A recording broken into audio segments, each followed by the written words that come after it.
SSC के GK GS series में आप लोगों का फिर से स्वागत है। तो आज का टॉपिक है यूरोपीय कंपनियों का भारत आगमन। पहला है, भारत आने वाला पहला यूरोपीय कौन था? तो Vasco D gamma. Vasco D gamma Bharat में किस वर्ष आया? तो 1498 में। वास्को डी गामा भारत के किस स्थान पर उतरा था? तो कालीकट। पुर्तगालियों ने भारत में पहला व्यापारिक केंद्र कहाँ स्थापित किया? तो कोचीन में। भारत में पुर्तगाली शक्ति का संस्थापक किसे कहा जाता है? तो अल्फांसो डी अल्बुकर्क को। भारत में पुर्तगालियों का पहला गवर्नर जनरल कौन बना? तो फ्रांसिस्को डी अल्मीडा। पुर्तगालियों ने किस वर्ष गोवा पर अधिकार किया? 1510 में। भारत में पुर्तगालियों द्वारा अपनाई गई ब्लू वाटर पॉलिसी किसने शुरू की? तो फ्रांसिस्को डी अल्मीडा। भारत में सबसे लंबे समय तक कौन सा यूरोपीय सत्ता में रहा? तो पुर्तगाली, क्योंकि ये सबसे पहले आए थे और सबसे लास्ट में गोवा छोड़ के गए। पुर्तगालियों ने भारत में अपनी राजधानी कहाँ स्थापित की? तो गोवा में। भारत में डच हॉलैंड का पहला कारखाना कहाँ स्थापित किया गया था? तो मसूलीपत्तनम में। भारत में डच ईस्ट इंडिया कंपनी की स्थापना किस वर्ष हुई? तो 1602 में। डच लोगों का मुख्य व्यापार किस वस्तु से था? तो मसालों से। डच और अंग्रेजों के बीच किस युद्ध में अंग्रेज विजयी हुए? तो बेदरा के युद्ध में। बेदारा का युद्ध किसके बीच लड़ा गया था?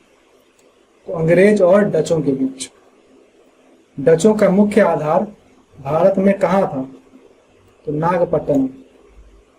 डच भारत में किस वस्तु का निर्यात नहीं करते थे? तो चाय का। डच भारत से किस वस्तु का निर्यात नहीं करते थे? तो चाय का। बाकी अफीम, कपास, नमक का करते थे। पुर्तगालियों ने भारत में किस वर्ष प्रवेश किया? तो 1498 में।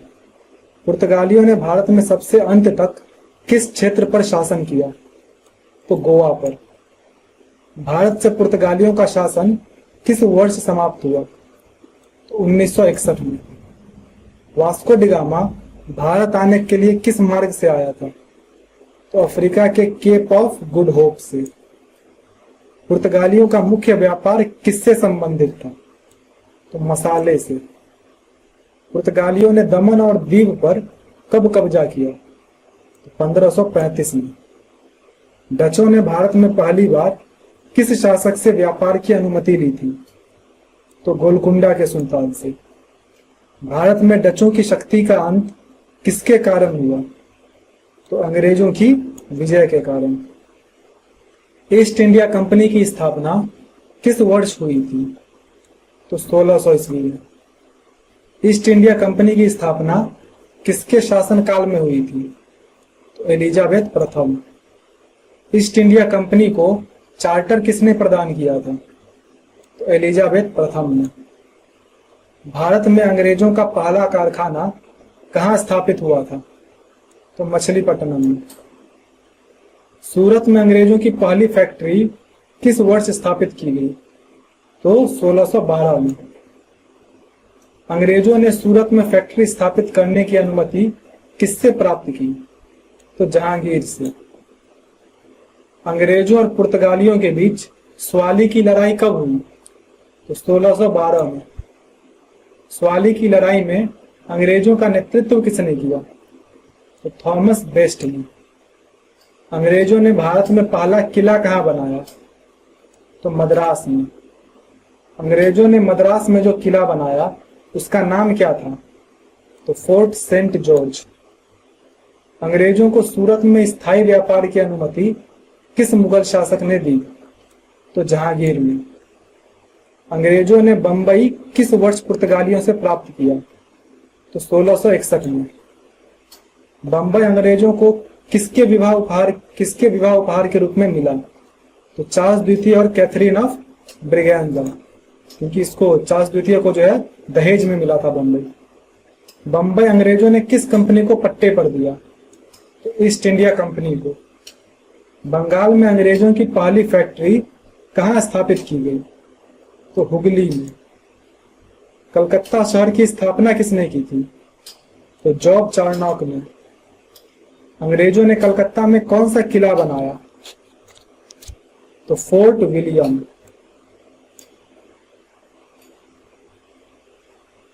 वन मिनट, हाँ, फोर्ट विलियम। अंग्रेजों और मुगलों के बीच पहली संधि किसके प्रयास से हुई? तो सर थॉमस रो के। सर थॉमस रो भारत में किस सम्राट के दरबार में आए थे? तो जहांगीर। ईस्ट इंडिया कंपनी का मुख्यालय प्रारंभ में कहां था? तो सूरत में।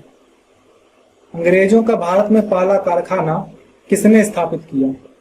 तो कैप्टन हेनरी मिडल्टन ने। अंग्रेजों को सबसे पहले व्यापार करने की अनुमति किस बंदरगाह पर मिली थी? तो मसूलीपट्टनम में। मुगल सम्राट जहांगीर ने अंग्रेजों को व्यापार की अनुमति किसके प्रयास से दी? तो कैप्टन विलियम हॉकिंस। पहले इसी को अनुमति मिली थी, लेकिन बाद में फिर इससे जो है छीन लिया गया था। और वैसे इसको खान की इंग्लिश खान की उपाधि भी कैप्टन हॉकिंस को दी गई थी। और बाद में जब सर थॉमस रो आए तो उन्होंने 1612 में अनुमति प्राप्त करके पहला कारखाना स्थापित किया। ईस्ट इंडिया कंपनी का मुख्य उद्देश्य क्या था? तो व्यापार करना। शुरुआत में ईस्ट इंडिया कंपनी ने भारत में सबसे पहले किस वस्तु के व्यापार पर ध्यान केंद्रित किया? तो मसालों पर। भारत में पहला कर्नाटक युद्ध कब हुआ था? तो 1746 से 48 में। पहला कर्नाटक युद्ध किसके बीच हुआ था? तो अंग्रेज और फ्रांसीसी। पहला कर्नाटक युद्ध किस यूरोपीय युद्ध का परिणाम था? ऑस्ट्रिया का उत्तराधिकार युद्ध। पहला कर्नाटक युद्ध किस संधि से समाप्त हुआ? तो एक्स-ला-शापेल की संधि। पहले कर्नाटक युद्ध में फ्रांसीसियों का नेतृत्व किसने किया? तो ला बुर्डानो ने। पहले कर्नाटक युद्ध में अंग्रेजों का नेतृत्व किसने किया? तो बार्नाट ने। दूसरा कर्नाटक युद्ध कब हुआ था? तो 1749 से 54। दूसरा कर्नाटक युद्ध का मुख्य कारण क्या था? तो उत्तराधिकार का विवाद। किसका उत्तराधिकार? हैदराबाद और कर्नाटक। दूसरे कर्नाटक युद्ध में अंग्रेजों का नेतृत्व किसने किया? तो रॉबर्ट क्लाइव ने। दूसरे कर्नाटक युद्ध में फ्रांसीसियों का नेतृत्व किसने किया? तो डुप्ले ने। दूसरे कर्नाटक युद्ध का अंत किस संधि से हुआ? तो मद्रास की संधि से। आरकोट की घेराबंदी किस युद्ध से संबंधित है? तो दूसरे कर्नाटक युद्ध से।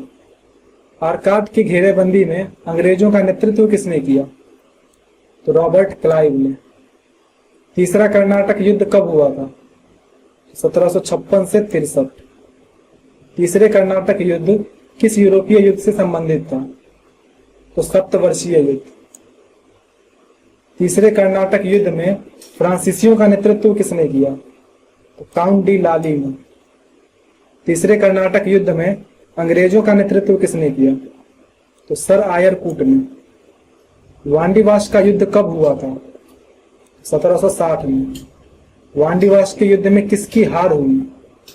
तो फ्रांसीसियों की। तीसरे कर्नाटक युद्ध का अंत किस संधि से हुआ? तो पेरिस संधि से। तीसरे कर्नाटक युद्ध के बाद भारत में किस यूरोपीय शक्ति का अंत हो गया? तो फ्रांसीसी का। कर्नाटक युद्धों ने भारत में किस शक्ति की नींव मजबूत की? तो अंग्रेजों की। किस कर्नाटक युद्ध के बाद डुप्ले को फ्रांस बुला लिया गया? तो दूसरे के बाद। वांडीवाश की लड़ाई में अंग्रेजों का नेतृत्व किसने किया? तो आयरकूट ने। कर्नाटक युद्धों के परिणाम स्वरूप भारत में कौन सी शक्ति सर्वोच्च बन गई? तो अंग्रेज। भारत में फ्रांसीसी ईस्ट इंडिया कंपनी की स्थापना कब हुई थी? तो 1664 में। भारत में फ्रांसीसियों का पहला व्यापारिक केंद्र कहाँ स्थापित हुआ? तो मसूलीपट्टनम में। फ्रांसीसियों ने भारत में किस वर्ष पांडिचेरी प्राप्त किया? तो 1674 में। भारत में फ्रांसीसियों का मुख्य केंद्र कौन सा था? तो पांडिचेरी। चंद्रनगर बंगाल में फ्रांसीसी फैक्ट्री कब स्थापित हुई? तो 1690 में। फ्रांसीसी ईस्ट इंडिया कंपनी की स्थापना किसके प्रयास से हुई? तो कोलबर्ट के। फ्रांसीसियों और अंग्रेजों के बीच संघर्ष का मुख्य कारण क्या था? तो व्यापार और राजनीतिक प्रभुत्व। भारत में फ्रांसीसियों का सर्वाधिक प्रभाव किस शासक के समय था? तो डुप्ले के समय। मतलब ये शासक ने वहां का गवर्नर, मतलब वहां से जो है भारत में नियुक्त गवर्नर था, तो जो कि सारे काम वगैरह यही देखता था और युद्ध वगैरह भी जो है इसी के नेतृत्व में होते थे। लेकिन जब इसको बुला लिया गया तो फिर फ्रांसीसियों का जो है डाउनफॉल शुरू हुआ भारत में। इसके बाद गोडेयू आया, लेकिन उसके टाइम पे कोई युद्ध हुआ नहीं। लेकिन उसके बाद काउंट डी लाली आया, तो फिर तीसरा युद्ध हुआ जिसमें कि वो लोग हार गया। हालांकि वो भी प्रतिभावान आदमी था, लेकिन फिर भी हार गया, क्योंकि भाई उधर से जो है आयरकूट वगैरह वो लोग बहुत अच्छे सैनिक थे। और दूसरी बात, ये अंग्रेज जो है वो जल सकती है ना, तो इस वजह से जो है तो ज्यादा उनके फेवर में था। फ्रांसीसी ईस्ट इंडिया कंपनी का मुख्यालय कहाँ था? तो पांडिचेरी। तीसरे कर्नाटक युद्ध के बाद फ्रांसीसियों की शक्ति किसके अधीन सीमित हो गई? तो पांडिचेरी। फ्रांसीसियों, मतलब पांडिचेरी तक ही सीमित हो गई। फ्रांसीसियों को भारत में निर्णायक हार किस युद्ध में मिली? तो वांडीवाश के युद्ध में। वांडीवाश के युद्ध में अंग्रेजों का नेतृत्व किसने किया? तो आयरकूट ने। वांडीवाश के युद्ध में फ्रांसीसियों का नेतृत्व किसने किया? तो काउंट डी लाली ने। वांडीवाश की हार के बाद भारत में फ्रांसीसी प्रभुत्व का अंत किस संधि से हुआ? तो पेरिस की संधि 1763 से। फ्रांसीसियों को पांडिचेरी वापस किस संधि से मिली? तो पेरिस की संधि से। भारत में डेनमार्क का पहला कारखाना कहाँ स्थापित हुआ? तो ट्रैंकोबार में। डेनमार्कियों ने ट्रैंकोबार में अपना पहला कारखाना किस वर्ष स्थापित किया? तो 1616 में। डेनमार्कियों का मुख्य केंद्र बंगाल में कहाँ था? तो सेरामपुर। सेरामपुर को डेनमार्कियों ने किस वर्ष स्थापित किया था? 1777 में। भारत में डेनमार्कियों का मुख्य व्यापार किस वस्तु से था? तो दास व्यापार था। डेनमार्कियों ने भारत से अपने उपनिवेश किस वर्ष बेचे? तो 1845 में। डेनमार्कियों ने भारत में अपने उपनिवेश किसे बेचे? तो वैसी बात है अंग्रेजों को। भारत में डेनमार्कियों का सबसे प्रमुख उपनिवेश कौन सा था? तो ट्रैंकोबार। भारत में डेनमार्कियों का प्रभाव कब तक रहा? 1845 तक।